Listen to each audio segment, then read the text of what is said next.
کہ کچھ اللہ کے واسطے سنجیدہ چیزیں بھی پڑھ لیا کیجیے. زیادہ تو نہیں کہوں گا جتنا بے تکلفی سے میں نے آج علماء سے کہا تھا، وہ تو اپنی برادری ہے، آپ تو بڑے نازک مزاج لوگ ہیں، اس لیے میں آپ سے کہتا ہوں کہ فضول چیزوں کو پڑھنا اب بند کر دیجئے، ان کی زکوٰۃ بھی آپ پر واجب ہو گئی. اب آپ کچھ کام کے لٹریچر پڑھیے. ہر مہینے اپنے شہر کے کسی اچھے اسٹال میں جا کر فریڈم اسٹرگل کی تاریخ کی کچھ کتابیں پڑھیے. بہت کتابیں ہیں.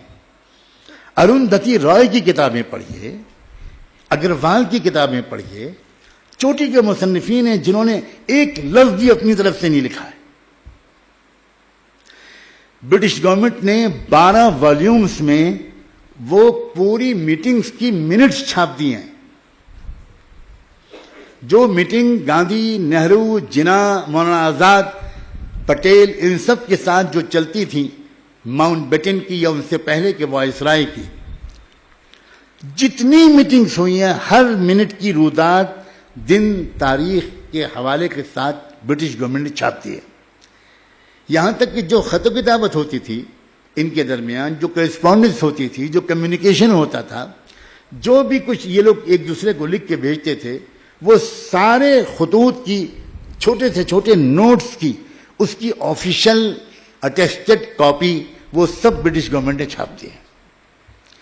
اتنا شاندار ثبوت ہے وہ اس بات کا، آفیشیل ڈاکومنٹ ہے برٹش گورنمنٹ کا، جس کا ایک ایک پیج یہ ثابت کرتا ہے کہ ملک کی تقسیم کی 1% ذمہ داری بھی مسلم لیگ پر، مسلمانوں پر اور جناح پر نہیں تھی. وہ ڈاکومنٹ ثابت کرتا ہے، وہ ڈاکومنٹ ثابت کرتا ہے کہ نہرو، گاندھی اور پٹیل ان 3 لوگوں پر اس ملک کے بٹوارے کی ذمہ داری تھی. اور آپ نے تو یہ سنا ہوگا کہ گھر کا بہدی لنکا ڈھائے، وہ جو کہتے ہیں.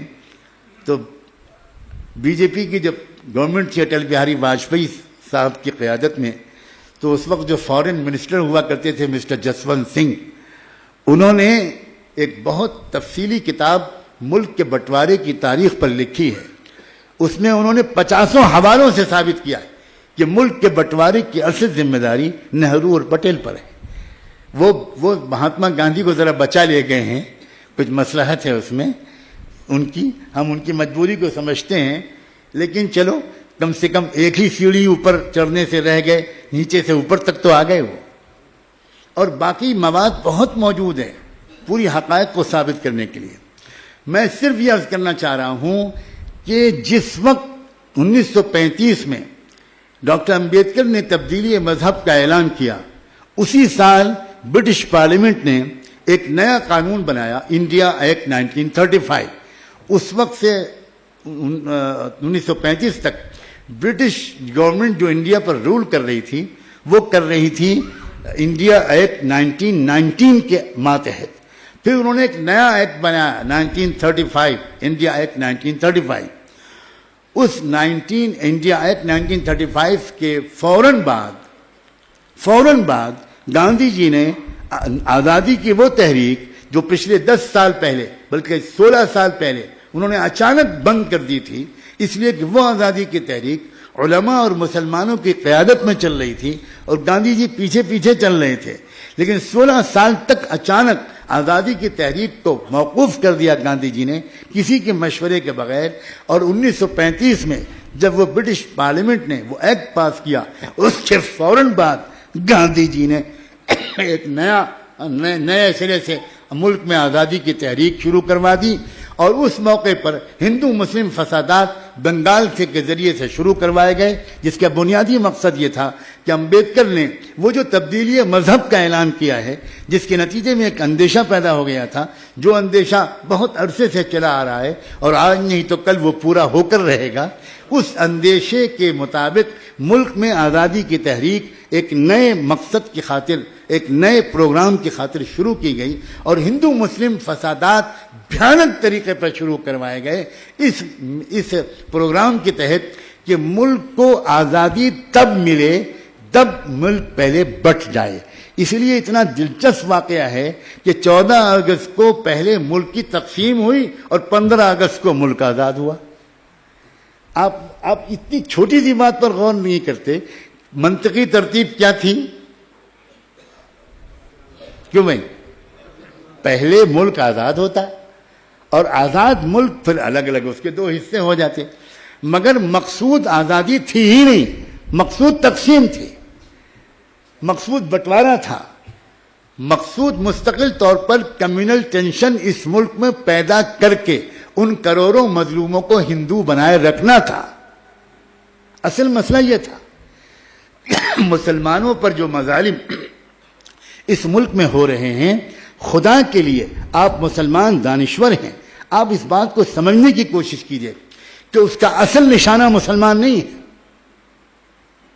چوٹ بے شک مسلمان کھاتا ہے، جان بے شک مسلمان کی جاتی ہے، جائیدادیں مسلمانوں کی جلائی جاتی ہیں، لیکن اس کا اصل نشانہ یہ ہے کہ مسلمانوں کو مارنے کے لیے وہ استعمال کس کو کرتے ہیں؟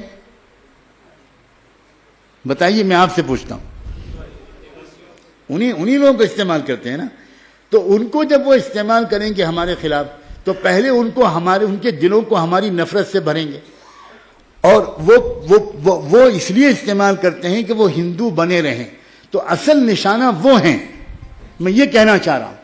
اور آج بھی میں بات کو سمیٹتے ہوئے کہتا ہوں، اور اتنا یقین ہے مجھ کو، میں اپنے مالک کا شکر ادا کرتا ہوں کہ میرے راتوں کی اکثر حصہ مطالعے میں گزرتا ہے۔ میں بلا مبالغہ کہتا ہوں، میں پچھلے 1 سال سے سنگین بیماریوں میں رہا ہوں، 7 مہینے تو میں بہت ہی سیریس حالت میں رہا، بستر سے اٹھ نہیں سکتا تھا۔ اس حالت میں بھی اللہ کا بہت شکر ہے، میں نے کم از کم 18 سے 20 ہزار صفحے پڑھے۔ مجھے بہت شکایت ہے اپنی قوم سے، اور میرا بس چلے تو میں کیا کہ گریبان پکڑوں کہ تم کو پڑھنے کے ذوق سے کس نے محروم کیا؟ نہ علماء پڑھتے ہیں، نہ دانشور پڑھتے ہیں، نہ لائرز پڑھتے ہیں، نہ انٹلیکچوئلز پڑھتے ہیں، نہ ڈاکٹرز پڑھتے ہیں، نہ انجینئرز پڑھتے ہیں، نہ مرد پڑھتے ہیں، نہ عورتیں پڑھتی ہیں۔ ہر وقت موبائل دیکھتے رہتے ہیں، ہر وقت انٹرنیٹ سے کھیلتے رہتے ہیں۔ جو قوم پڑھے گی نہیں، جس قوم کے پاس نالج کا ذخیرہ نہیں ہوگا، جس قوم کے پاس ایک کریٹیکل اسٹڈی، کریٹیکل انالائسس، ایک تنقیدی تجزیے کا ذوق نہیں ہوگا، وہ قوم کیا خبروں میں سے غلط اور صحیح کا انتخاب کر پائے گی؟ بالکل نہیں کر سکتے۔ آپ 1000 بد دعا دیتے رہے آر ایس ایس والوں کو۔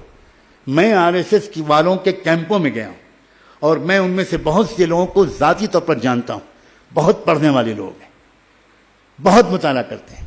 اسی طرح آر ایس ایس کی لابی کے خلاف اس ملک میں جو ایمبٹ موومنٹ چل رہی ہیں، جو مظلوموں کی تحریکیں چل رہی ہیں، انہوں نے بھی اپنے کیڈر اور چھوٹے سے چھوٹے کاریہ کے اندر بھی لٹریچر کے پڑھنے کا ایک شوق پیدا کر دیا۔ نہیں پڑھتے اگر کون؟ تو مسلمان نہیں پڑھتے۔ آج کم سے کم آپ ایک مسافر سے اتنا وعدہ کر سکتے کہ سنجیدہ مطالعہ شروع کریں۔